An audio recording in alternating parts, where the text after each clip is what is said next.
Hello, friends. Robert Bevan here, author of the Caverns Creatures series of comedy, fantasy novels, and short stories. With me is Sam West, and today is Martial Monday. We're going down yet another barbarian path today. Today's path is the path of the Berserker. Classic, iconic, known for being horrendous. This is a barbarian subclass that is really short. There are spells that are longer than the total quantity of words in this subclass, which is a bummer. There's a lot of things that are a bummer in here. But like hypothetically, this should be the every barbarian. This should be the you want to do the rage thing as raging as you can. You're just angry and like being angry, and you lash out and you berserk around and you squish people with your boots and you slash through them with your giant great axe or whatever. But then you get really tuckered out. This is more like a toddler running around throwing a tantrum than it is like a barbarian smashing through their enemies regularly, and to the point where it actually can kill you. So yeah, I guess that's not good. No, it's bad. If we dive in, we can start with Frenzy, which is almost a really good feature. And instead, it's really the reason this subclass is unusable. All right, so, what does it do?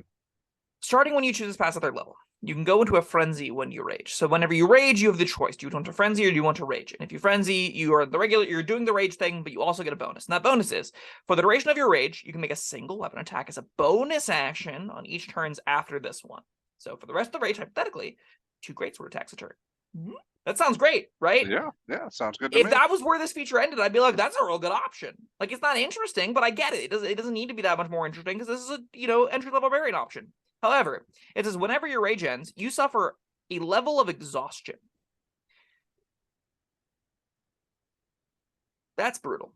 Exhaustion as a mechanic is not well thought out in 5th edition. The point where like most people can't tell you what it does and have not experienced levels of it that have played this game. There are different stages of it, and as you go through exhaustion, there's a bunch of different effects that occur depending on what level you're at. So you start at 0, but if your first level of exhaustion, the very first one you get, if you want to frenzy once, you have to suffer this condition, and that is disadvantage on all ability checks, all of them. So we remember if you go back and watch any of our Barbarian subclass videos, you will hear me talk about they need anything to do out of combat. Like, give me anything to help them perform out of combat. The one thing every character can do out of combat is actively made worse by this subclass, because now you have disadvantage on all of those checks for using your feature once. Okay, but, I mean, all right. First of all, there are ways to get rid of exhaustion. Like, like 9th level plus. Really? With spells? Well, I was going to start with resting, but sure. Now, how do you get? Do you need a full long rest for that? Finishing a long rest reduces your exhaustion level by 1. Okay. So if you rage twice between long rests, you still will have to go your next adventure with at least an exhaustion level of 1. Okay. Now spells. What do spells get rid of this? I think it's a greater restoration. Is it greater? Wow. Yeah, it's not lesser. Okay. I think greater restoration can remove levels of exhaustion if memory serves. You imbue a creature you touch, it reduces its exhaustion level by 1. I'm sorry, it doesn't remove exhaustion. It removes the level of exhaustion by 1. Oh, and that's greater. That's greater. Wow. That's a 5th level spell slot. Okay, well, all right. That's not ideal. Yeah, if you want to do it twice, your speed's halved, which is guts your character. As a melee range character, if your speed is halved, you go to moving 15 around, you're never engaging ever again. You're going to try across a battlefield getting shot at for 15 rounds to get the privilege of maybe making a bonus action attack. And then anything past that is disadvantage on attack rolls and saving throws. So you'll have disadvantage on everything, unless you're recklessly attacking. You will have your speed will be halved, and you won't function in combat for using the base feature that at its best is a bonus action attack each round.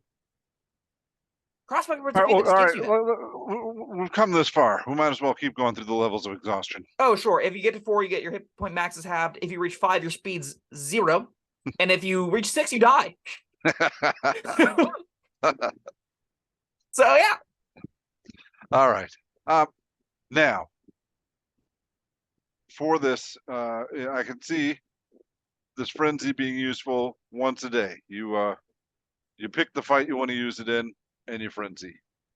Then you go to sleep. So what if instead, come with me on this journey, if you want to make a bonus action attack, you can do that without any features. You know how you do it? You use light weapons. So as opposed to attacking with a great sword, you can attack with 2 short swords, and you get an offhand attack, and that gets your rage bonuses and everything to that effect. And you don't have to suffer a level of exhaustion to do that. Suffering 1 level of exhaustion, I cannot understate, is a really big deal when the only thing your character brings to the table outside of raging is ability checks.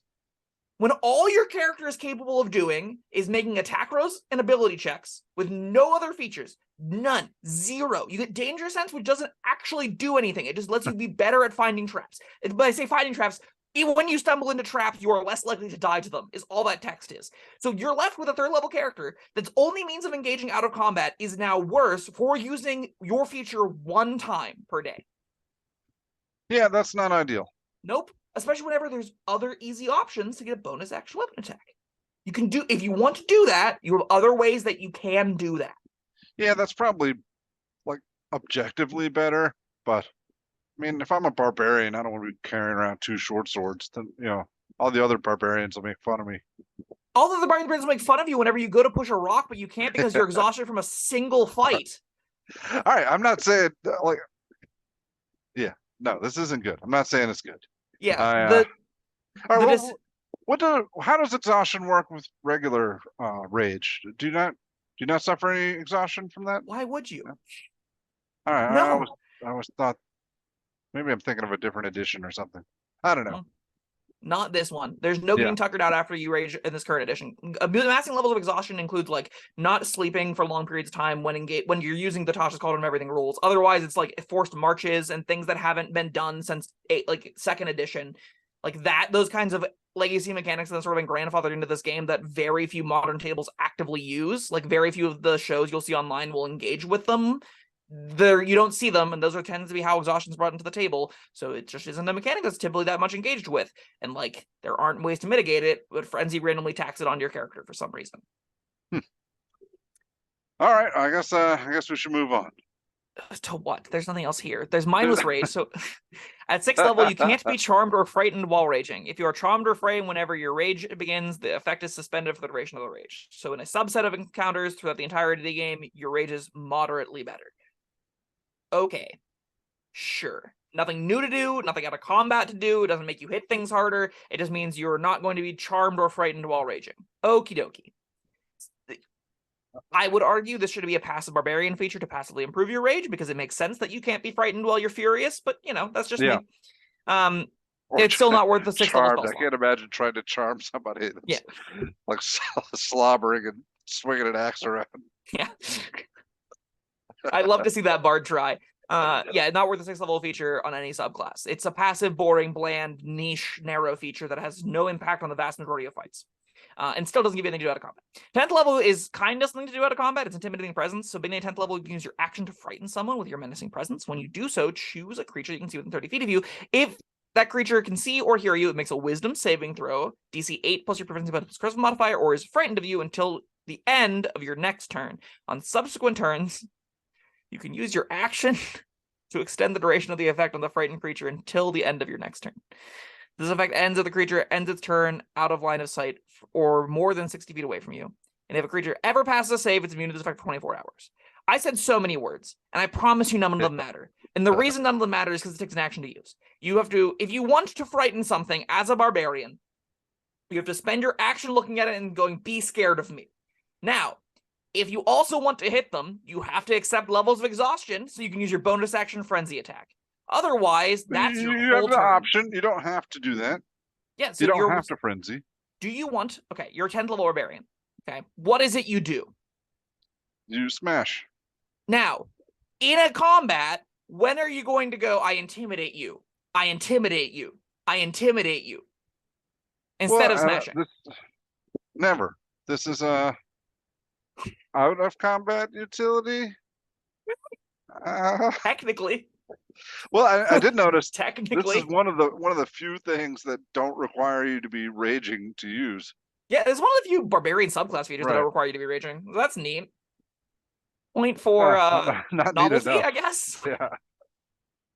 Yeah, this is a horrendous feature. In the playtest that we were currently working with for the 1D&D, it's updated to a bonus action, and they reworked Frenzy, and the subclass looks entirely different, but I doubt it'll shift that way because they keep going back on everything. Every good decision, it's not important. The playtest is a bit of a mess right now. 14th level gives us retaliation. So 14th level, when you take damage from a creature that's within 5 feet of you, you can use your reaction to make a melee attack against that creature. Sweet. That's a good-ass feature. That's like a reasonable... I'd be happy to put that on my character sheet. It's the first time in 14 levels we've seen that. But, that's good. Why not? That's very simple. It works for the base Barbarian. I'm in... Like, if that were a capstone for the simple Barbarian option, I'd be like, yes, sign me up.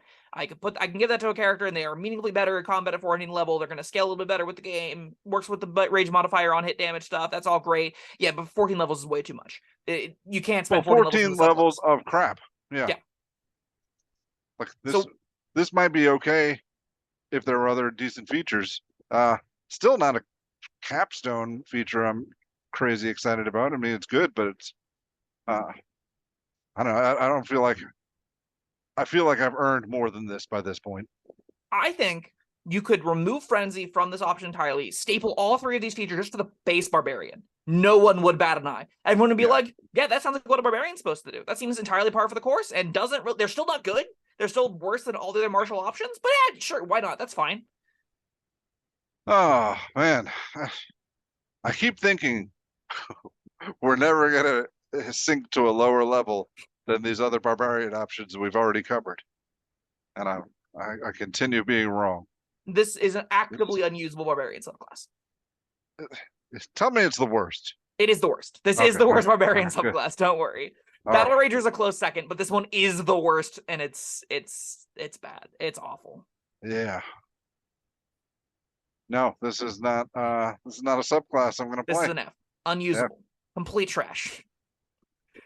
All right. Well, we'd love to hear your opinions, commenters, so let us have it.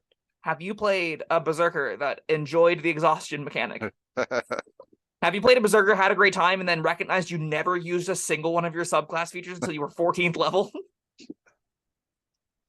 That's what I think probably happens if you pick this option. So, yeah, don't. Let us know, though, your experiences, your comments, your thoughts, your feelings. Have you ever played with someone that died to frenzy exhaustion? I think that'd be really funny. I don't know how it happened, but I think it'd be really funny. I'm imagining level 5 of exhaustion. You can't move. I'm really angry. Boom, drop dead. No, I'm envisioning like your party straps you to like a dolly and like rolls you out in the middle of the fight and you can't move, and then you start raging and hitting things around you at disadvantage, and then another fight starts. You're like, screw this game, I'm out. Rage. All right. Well, that was the path of the Berserker. Choose a different path. Yeah. Thank you, Sam. Thank you, everyone, for joining us. We'll see you next time. Bye-bye. Thank you for watching. If you found this helpful, informative, or entertaining, I'd really appreciate it if you hit the like button below. You needn't smash it. A gentle tap will suffice. If you want to see more videos like this, subscribe to the channel. And make sure you check out the links in the description, where you'll find my Caverns Creatures series of comedy fantasy novels, Sam's full review of the spell, and other fun things.